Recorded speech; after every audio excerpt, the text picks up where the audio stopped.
Welcome to Tasvi இல்லம். மல்லித்தலை சட்னி எப்படி செய்கிறதுன்னு பார்க்கலாம் வாங்க. மல்லித்தலையை நல்லா அலசிட்டு கட் பண்ணி எடுத்துக்குங்க. ஒரு வானவில்ல 3 ஸ்பூன் எண்ணெய் விட்டுக்குங்க.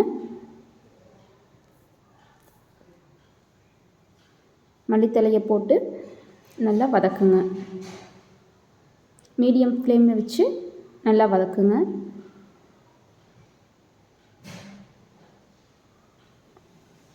கருக விடாமல் நல்லா வதக்கிட்டே இருக்கணும்.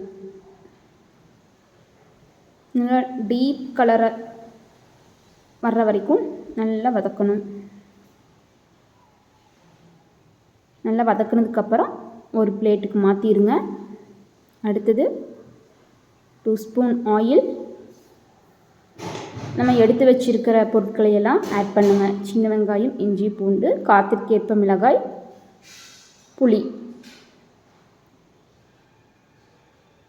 நல்லா வதக்கினதுக்கப்புறம் வேர்க்கடலை ஆட் பண்ணுங்கள். வேர்க்கடலை ஆட் பண்ணி கொஞ்சம் வதக்கினதுக்கப்புறம் வதக்கி வச்ச மல்லித்தலை, துருவிய தேங்காய் பூ சேர்த்து நல்லா வதக்குங்க. 1 மினிட் நல்லா வதக்குனதுக்கப்புறம் கம்ப்ளீட்டாக கூல் டவுன் பண்ணிடுங்க. தேவையான அளவு உப்பு, கொஞ்சமாக தண்ணி விட்டு அரைச்சிக்குங்க.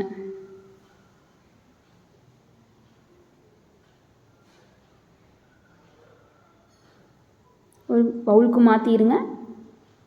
இது சூடான இட்லி, தோசை, சப்பாத்திக்கு வச்சு சாப்பிட்லாம்.